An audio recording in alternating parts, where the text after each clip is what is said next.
O vídeo já vai começar, mas antes, não se esqueça de se inscrever neste canal e ativar as nossas notificações.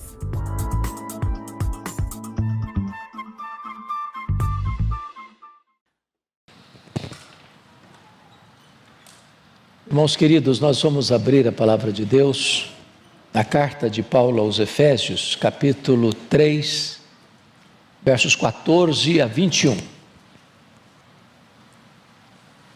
Efésios capítulo 3, versos 14 a 21.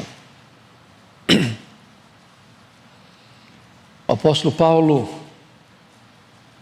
escreve, e ao escrever ele relata a sua própria oração, quando diz assim: por esta causa me ponho de joelhos diante do Pai, de quem toma o nome toda a família, tanto no céu como sobre a terra, para que segundo a riqueza da sua glória vos conceda que sejais fortalecidos com poder, mediante o seu Espírito no homem interior, e assim habite Cristo no vosso coração pela fé, estando vós arraigados e alicerçados em amor, a fim de poderdes compreender com todos os santos qual é a largura e o comprimento e a altura e a profundidade, e conhecer o amor de Cristo que excede todo o entendimento, para que sejais tomados de toda a plenitude de Deus.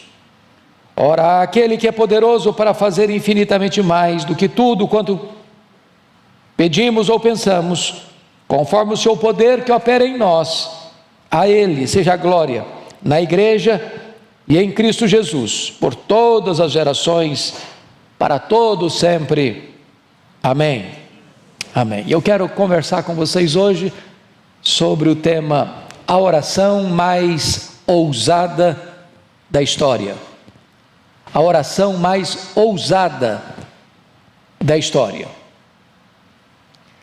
Quando você lê o livro de Atos dos Apóstolos, 3 igrejas se destacam. Primeiro, a igreja de Jerusalém. Segundo, a igreja de Antioquia da Síria. Terceiro, a igreja de Éfeso. A igreja de Jerusalém foi a igreja mãe. A igreja de Antioquia foi a primeira igreja missionária, que levanta os olhos e quer cumprir a grande comissão até os confins da terra. A igreja de Éfeso suplanta as duas primeiras no que tange ao avanço missionário, porque foi ali que Paulo experimentou um grande reavivamento espiritual, a ponto de uma cidade sede do templo da deusa Diana e do culto ao imperador ser totalmente tomada pelo poder da palavra de Deus, a ponto da palavra de Deus prevalecer. Igreja que vai plantar igrejas em toda a província da Ásia Menor. Igreja que vai ser pastoreada depois de Paulo por Timóteo e mais tarde pelo apóstolo João. O apóstolo Paulo, depois que saiu desta cidade, onde deixa uma igreja vibrante, no meio de tantas lutas e perseguições, ao ser preso em Jerusalém, ao ser transferido para Cesareia e ser enviado para Roma, nessa primeira prisão em Roma, ele escreve esta carta, conhecida como a rainha das cartas de Paulo, talvez a mais relevante carta sobre a doutrina da igreja em todo o Novo Testamento. E nesta carta o apóstolo Paulo vai fazer 2 orações, a primeira delas relatada no capítulo 1, versos 15 a 23, onde ele pede a Deus iluminação, para entendermos 3 coisas. Primeiro, para entendermos, vejam vocês comigo, no versículo de número 18, a esperança do nosso chamamento. Segundo, a riqueza da glória da sua herança nos santos. Terceiro, a suprema grandeza do seu poder para com os que cremos. Ele está pedindo que Deus abra os nossos olhos para entendermos isso. Ilumine os nossos olhos para compreendermos isso, nosso chamamento, a nossa herança e o poder que está à nossa disposição. Mas nessa segunda oração, a que acabamos de ler, capítulo 3, versos 14 a 21, ele pede a Deus agora capacitação, poder. E eu estou seguro disso, irmãos, o apóstolo Paulo aqui faz a oração mais ousada da história. Paulo aqui se põe de joelhos e alcança o pináculo da sua teologia. Porque quanto mais você se prostra diante de Deus, mais alto você consegue ver as coisas espirituais. Alguém já disse com razão que um santo de joelhos enxerga mais longe do que um filósofo na ponta dos pés. Eu estou convencido disso. A oração é o recurso mais poderoso que Deus colocou nas nossas mãos. Porque quando você ora a Deus, você está conectando a fraqueza humana à onipotência de Deus. Quando você ora, você está unindo o altar da terra com o trono do céu. E Paulo está aqui orando, pedindo que Deus revista a sua igreja com poder. Paulo está preso, é verdade, mas a palavra de Deus está algemada. Os homens podem prender um pregador, mas eles não podem algemar a sua alma. Eles podem até impedir que o pregador proclame, mas não podem impedir que um pregador ore. Porque ainda que os seus lábios sejam silenciados, a sua alma geme, a sua alma clama, a sua alma grita por Deus, e Deus escuta gemidos, e Deus escuta o silêncio, e Deus escuta a oração. Então, eu gostaria que vocês olhassem comigo esta oração que eu chamo de a oração mais ousada da história. É curioso que Paulo, mesmo preso, mesmo algemado em Roma, nesta oração, ele não faz nenhum pedido de coisas terrenas, materiais, circunstanciais. Ele podia pedir soltura da sua prisão. Ele era um homem enfermo, ele podia pedir cura para a sua enfermidade.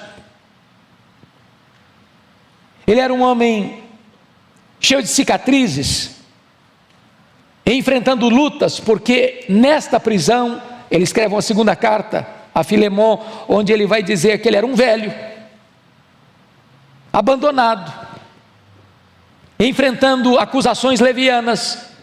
Ele podia pedir para Deus sair em sua defesa, para que a sua reputação não ficasse manchada, mas ele não faz nenhum desses pedidos. Ele foca a sua oração, especificamente pedindo a Deus capacitação de poder. Então eu gostaria que nós, com o texto aberto, pudéssemos olhar essa oração. Primeiro, vamos ver o preâmbulo desta oração. E ele começa assim: por esta causa. Que causa é esta? O que ele está falando? Por que ele introduz com esta expressão? Por esta causa tem a ver com tudo aquilo que eu já disse até agora. No capítulo 1 ele prova que a salvação é uma obra de Deus. Quando Deus o Pai nos elegeu antes da fundação do mundo para sermos santos e irrepreensíveis. No capítulo 1 ele diz que nós fomos redimidos pelo sangue de Cristo e fomos adotados na família de Deus. No capítulo 1 ele vai dizer que o Espírito Santo nos foi dado, e o Espírito Santo nos selou, e o Espírito Santo nos foi dado com o penhor, dizendo que Deus vai completar essa obra que começou em nós. No capítulo 2 ele vai provar que esta redenção que Deus planejou na eternidade foi executada por Jesus Cristo no tempo. Nós estávamos mortos e Ele nos deu vida. Nós estávamos arruinados e Ele nos fez assentar nos lugares celestiais, acima de todo o principado e potestade. Nós estávamos perdidos e Ele nos salvou por sua graça. E Ele no capítulo 2 ainda mostra que judeus e gentios foram estreitados num só povo, numa só família, de tal maneira que o muro que separava foi quebrado, e agora somos uma só igreja, judeus e gentios servindo ao Deus vivo. No capítulo 3 ainda, ele vai mostrar que o grande mistério de Deus, oculto das gerações, está agora revelado, que Deus forma de judeus e gentios um só povo, uma só igreja, um só rebanho, uma só família. E agora ele vai orar, pedindo esta capacitação, por esta causa. Ele diz: eu me ponho de joelhos. O judeu costumava orar de pé, mas Paulo aqui, por esta causa, se põe de joelhos. Ele está tão extasiado com o plano da redenção, com a obra de Deus, que ele não tem outra postura a não ser se curvar diante desse Deus. E agora ele vai mostrar a motivação desta oração. Ele diz: me coloco de joelhos diante do Pai, de quem toma o nome toda a família, tanto no céu como sobre a terra. Vamos entender isso aqui, irmãos. A igreja é a família de Deus. Ainda que você tenha passado uma luta tão grande a ponto da sua família ter rejeitado você, você pertence a uma família onde não existe rejeição. O que Paulo está dizendo aqui, que a igreja do céu e a igreja da terra é uma igreja só. Aqui militante, lá triunfante. Aqui imperfeita, lá aperfeiçoada e glorificada. Então preste bem atenção nisso. A igreja tem identidade, e a identidade da igreja é o seu Pai. Lá no céu e aqui na terra, somos a mesma igreja que tem como identidade o nosso Pai. Ele toma o nome, toda a família, é a família de Deus. Aqui na terra, é a família de Deus lá no céu, é a família militante, é a família triunfante. É a igreja na terra, é a igreja no céu. Todos nós estamos todos conectados por esta mesma identidade. Chamamos Deus de nosso Pai. E agora, chega no verso 16, o apóstolo Paulo vai mostrar a sua audácia ao fazer a seguinte colocação: para que, segundo a riqueza da sua glória, vos conceda que sejais fortalecidos com poder mediante o seu Espírito no homem interior. O que ele está pedindo aqui? Para que Deus, segundo a riqueza da sua glória, conceda o que ele vai pedir. Mas o que é glória de Deus? Glória de Deus não é um atributo de Deus. Deus tem muitos atributos, muitas qualidades. Deus tem qualidades que só Ele tem, e Ele não distribuiu essas qualidades nem com os anjos, nem com os homens. Nós chamamos na teologia esses atributos de Deus de atributos incomunicáveis. Deus não comunica. Não comunicou, não comunica e nem vai comunicar. Tem coisas que só Deus tem, atributos que só Deus os tem. Por exemplo, só Deus é autoexistente, só Deus é imenso, só Deus é infinito, só Deus é eterno, só Deus é imutável, só Deus é onipotente, só Deus é onisciente, só Deus é onipresente, só Deus é transcendente, só Deus é soberano. Há atributos que Ele distribuiu, comunicou a nós. Deus é amor, e nós podemos amar. O sermão que nós ouvimos hoje às 8 horas da manhã. Deus é bom, e nós podemos também desenvolver bondade. Barnabé foi um homem bom. Deus é justo, e Deus requer de nós justiça. Deus é misericordioso, e nós temos que ser misericordiosos. O que Paulo está orando é para que Deus reúna todos os atributos que Ele tem, os comunicáveis e os não comunicáveis, para que, segundo a riqueza da sua glória, e glória é toda manifestação do ser de Deus, é todo o refulgir da glória e dos atributos de Deus, tudo que tu és, tudo que tu tens, use na resposta a esta oração que eu vou te fazer. É isso que ele está falando. Para que, segundo a riqueza da tua glória. Agora nós vamos entender quais são, ou qual é o conteúdo deste pedido que Paulo vai fazer. E o pedido dele tem 5 aspectos. Primeiro aspecto, o que ele suplica?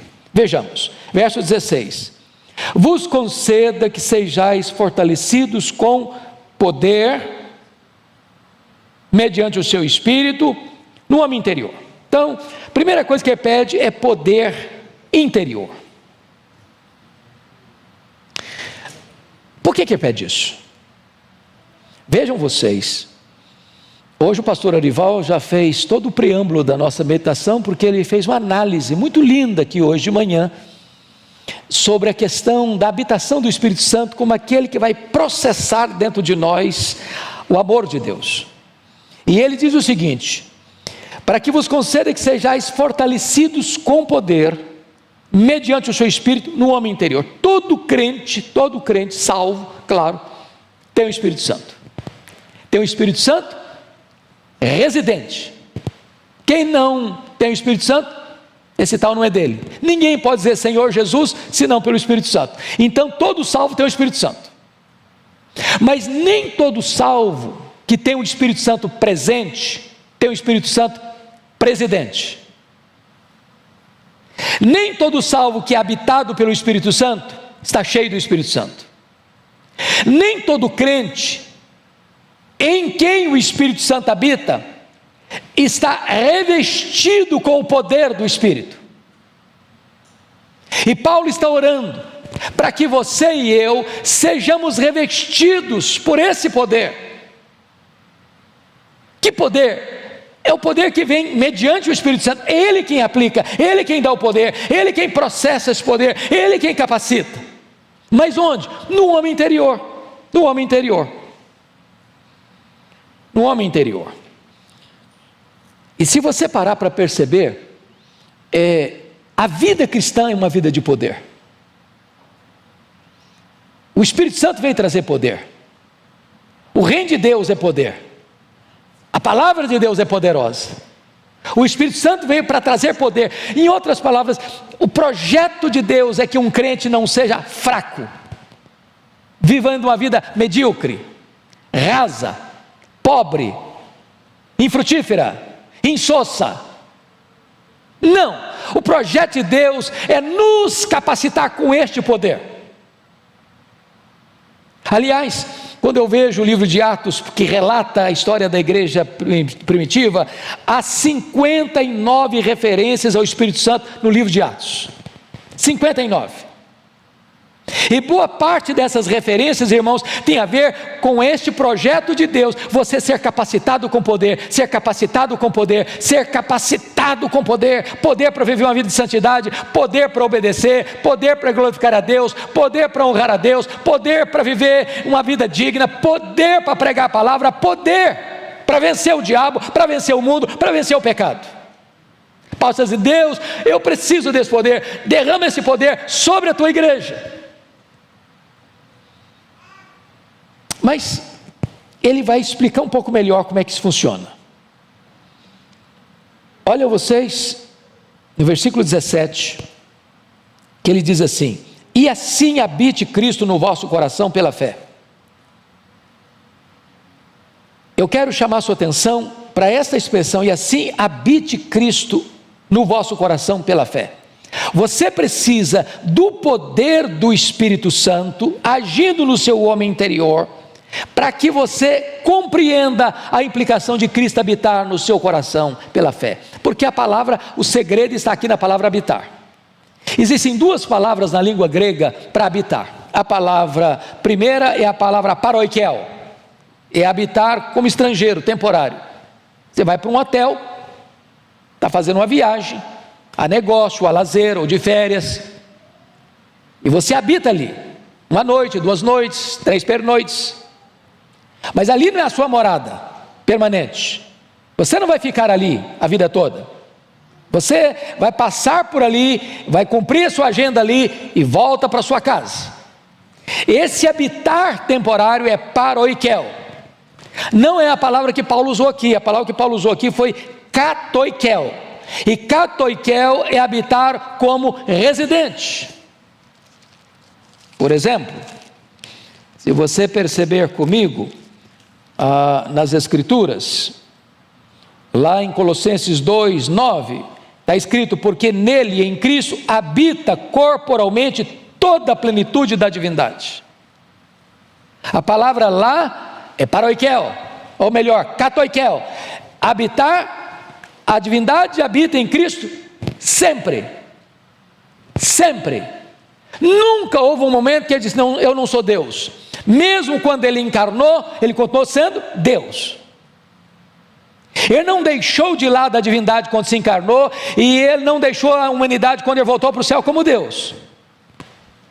A ideia aqui, irmãos, é esta: Cristo habita no seu coração como um viajante que fica num hotel, ou como um morador permanente. Quando você habita como dono da casa, você limpa a casa, você reforma a casa, você muda os móveis da casa, você faz como Neemias, pega os móveis de Tobias e joga fora. Você é o dono, você tem todas as chaves, você tem o domínio, você tem o controle, você tem a posse, você tem o uso, você tem a autoridade. A grande pergunta que eu faço aos meus irmãos nesta manhã é essa: você já entregou todas as chaves da sua vida para Jesus?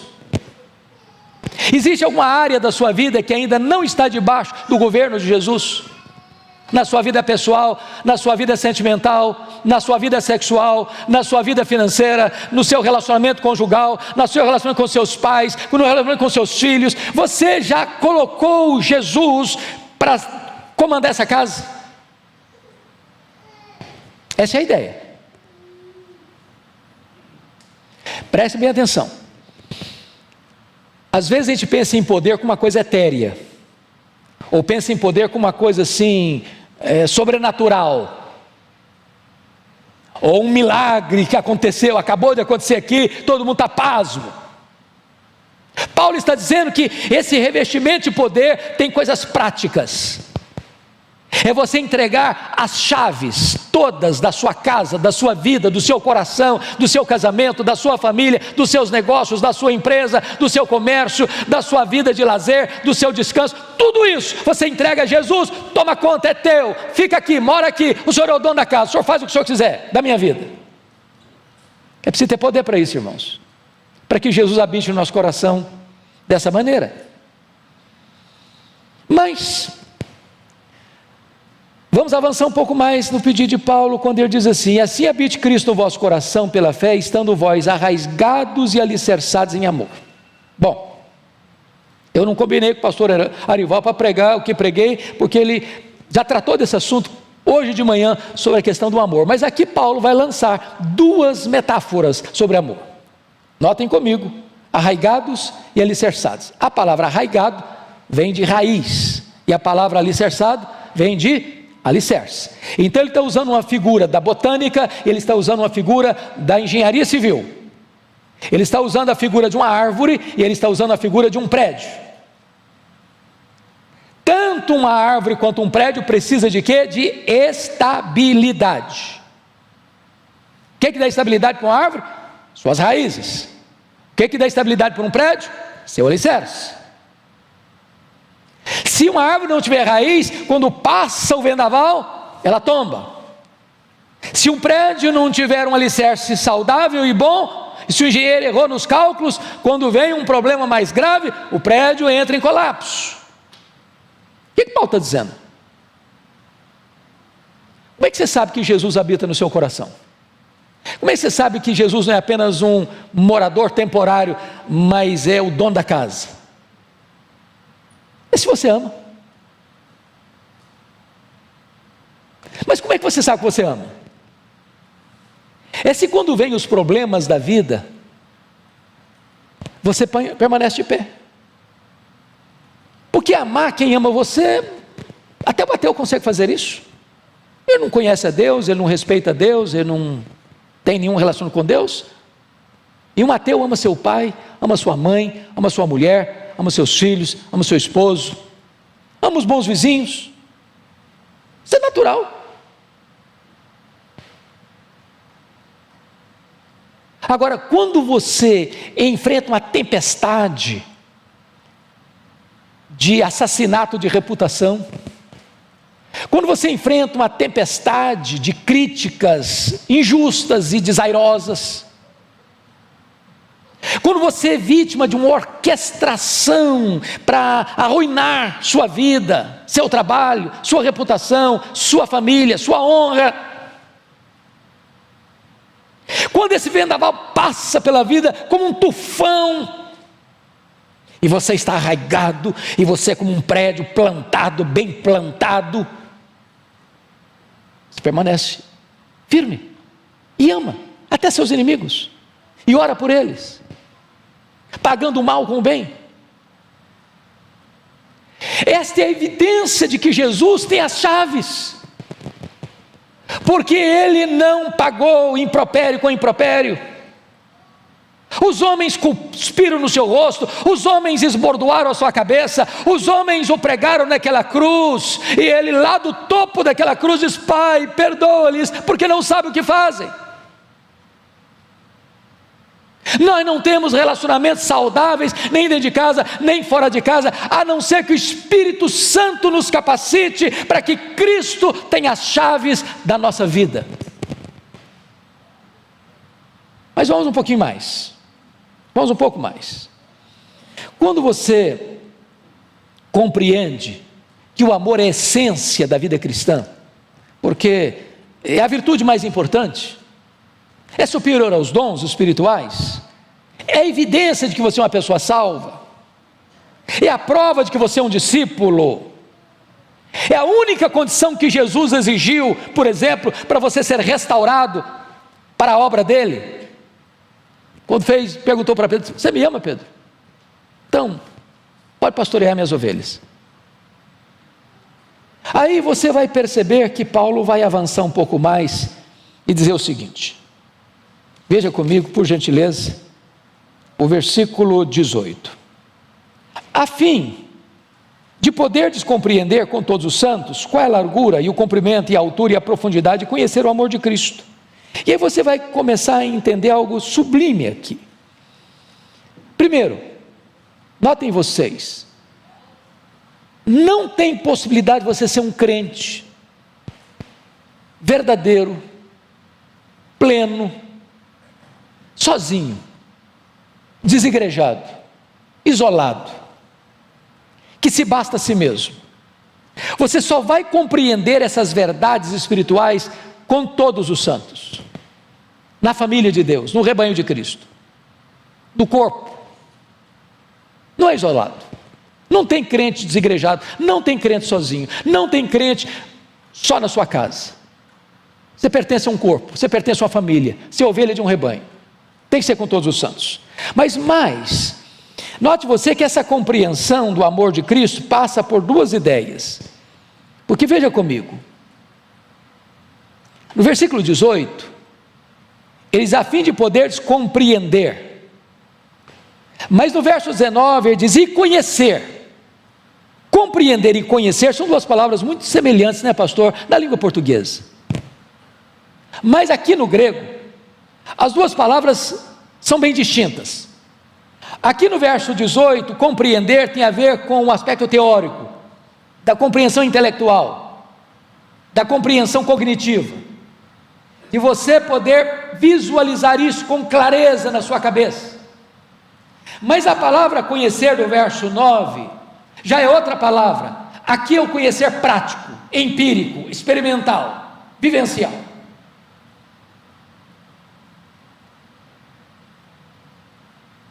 Você não conhece o amor de Cristo porque você lê um livro fenomenal, que tem todos os conceitos do que o amor de Cristo. Entendi. Aí eu compreender, do verso 18. Mas esse conhecer o amor de Cristo é algo que é aqui dentro, é da sua experiência, é aquela doçura que invade o seu coração, é aquele deleite que você encontra nele, é aquele prazer que você tem em estar na presença dele. É aquela relação de dois amigos que não querem separar-se um do outro. Você quer a presença dele, você anseia por ele, você o deseja mais do que ouro e do que prata. Você quer estar na presença dele, conhecer ele mais e mais, e mais e mais, e mais e mais. E quanto mais você caminha com ele, como Enoque, mais você quer caminhar. Você e eu precisamos de poder, amados, para compreendermos o amor de Cristo. Como Paulo chegou a dizer: o amor de Cristo me constrange. Eu não sei quanto a vocês, eu tenho um gosto imenso de ler Mark Lloyd Jones. Talvez foi o pastor mais influente do século XX. E aquele homem conseguiu alcançar para mim as profundezas da graça de Deus ao expor as Escrituras. E ele disse o seguinte: se você entende, se você medita, se você compreende, se você conhece as profundezas do amor de Cristo por você, que sendo Deus não julgou como usurpação ser igual a Deus, ele a si mesmo se esvaziou, ele mesmo assumiu a forma de servo, ele voluntariamente vai para a cruz, depois de ser cuspido, esbordoado, ele voluntariamente vai para o cadafalso da ira de Deus, que devia cair sobre nós, e sorve gota a gota aquele cálice amargo da ira de Deus no nosso lugar. Se você entende a cruz, se você compreende a cruz, e você não se emociona, você não entendeu a cruz. Se isso não mexe com você, se isso não toca você, se isso não mexe com as suas entranhas, se isso não constrange você, você não entendeu o que Ele fez por você. Ele está orando para Deus dar essa capacitação para a igreja.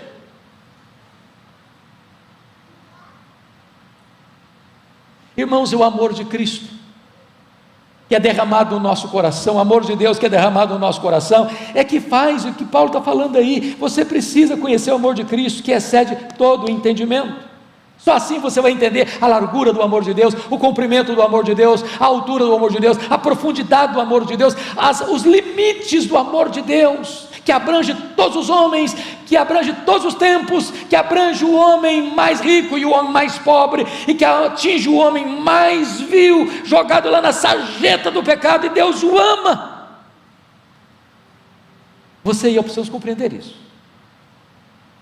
Mas agora, eu acho que Paulo chega ao pináculo, ao apogeu, quando no verso 19 ele pede o seguinte: e conhecer o amor de Cristo, que excede todo o entendimento, para que sejais tomados de toda a plenitude de Deus. Eu acho que não tem jeito de pedir mais, tem? Bom, não tem mais jeito. O que Paulo está pedindo aqui, irmãos, é incompreensível para a nossa mente humana, porque ele não pede para que você seja tomado de Deus, ele não pede para que você seja tomado da plenitude de Deus, ele pede para que você seja tomado de toda a plenitude de Deus. Bom, voltando um pouquinho, quem é Deus? Pense nos atributos de Deus, da sua infinitude, da sua imensidão, da sua eternidade, da sua imutabilidade, da sua autoexistência, da sua onipotência, onipresença, onisciência, transcendência. Esse é um termo que às vezes nós não lidamos tanto. Transcendência, o que significa isso? Significa que tudo que existe, tudo que existe, eu vou lhe dizer algo: o universo não é nem imenso, nem infinito. Imensidão e infinitude são atributos exclusivos de Deus. Agora, para nós, o universo é imenso e infinito. Sabe por quê? Porque nenhum homem, por mais robusto que seja o seu conhecimento, por mais perito que seja no seu entendimento científico, é capaz de dizer: aqui está o último limite do universo. Os homens estão todo dia extasiados com a grandeza insondável do universo, calculando-se mais de 93 bilhões de anos-luz de diâmetro. Isso significa que se você voasse nessa velocidade da luz, você demoraria mais de 93 bilhões de anos para ir de uma extremidade à outra do universo, pois Deus é maior que isso. Não há um centímetro que Ele não possa dizer: isso aqui é meu, criei isso aqui, sou dono disso aqui, estou aqui. Ele está em toda parte. E agora Paulo orando para que você e eu, frágeis vasos de barro, sejamos tomados de toda a plenitude de Deus. Sabe qual é o problema que você e eu temos? É que nós somos tentados, ou levados, ou induzidos a pensar que tudo o que Deus pode e quer fazer na nossa vida é o que nós conhecemos, já experimentamos. Irmãos, nós só estamos arranhando a superfície. Deus tem mais, Deus tem infinitamente mais para nós. Eu não sei se você tem esse hábito de ler a história dos heróis da fé. Parece-nos que quando você lê sobre a vida dos homens mais piedosos, foram os homens que mais choraram pelos seus pecados, pelas suas limitações. Estava lendo o pastor Ival a semana passada, um pouco do diário de David Brainerd, foi um dos homens mais piedosos do século XVIII, e há um dia em que ele diz assim: oh meu Deus, tem misericórdia de mim, eu não suporto a vileza do meu coração. Quanto mais você conhece a Deus, mais você sabe que você tem muito mais para conhecer.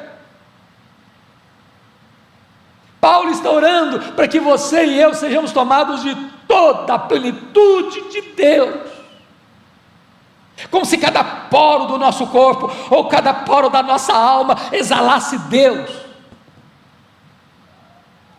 Aí você pode dizer: bom, Paulo, mas eu acho que você estava velho, estava doente, preso. De repente você estava delirando um pouco, você foi um pouco exagerado, você foi hiperbólico demais.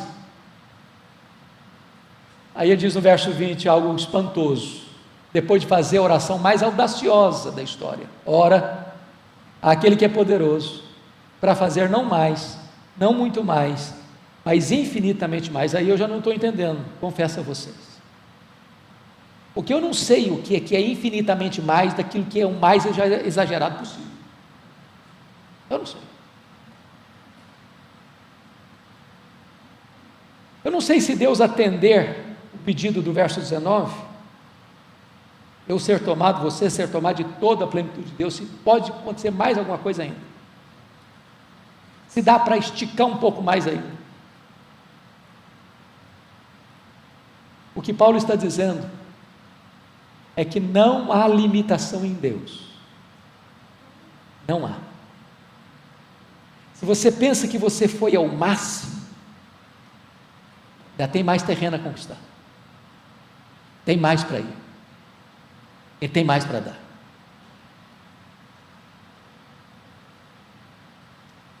Como é que Paulo termina essa oração? Não poderia ser de outra maneira, a não ser com a doxologia.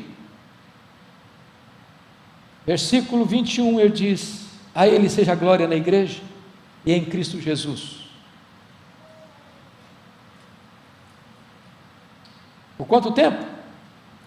Por todas as gerações, para todo sempre. Sabe o que significa isso? Que você e eu vamos viver para sempre, e sempre, e sempre, e sempre, para exaltar este Deus. Depois que você estiver no céu, 1 milhão de anos glorificado, você ainda vai estar conhecendo esse Deus, conhecendo o amor de Deus e glorificando esse Deus. Depois que os séculos e os dos séculos e os séculos passarem, e milhões e bilhões de anos acontecerem, você ainda vai estar extasiado com esse Deus, glorificando esse Deus de todo o seu coração, por toda a eternidade, por toda a eternidade, por toda a eternidade. Não seria melhor começar a ensaiar agora? Vamos ficar em pé?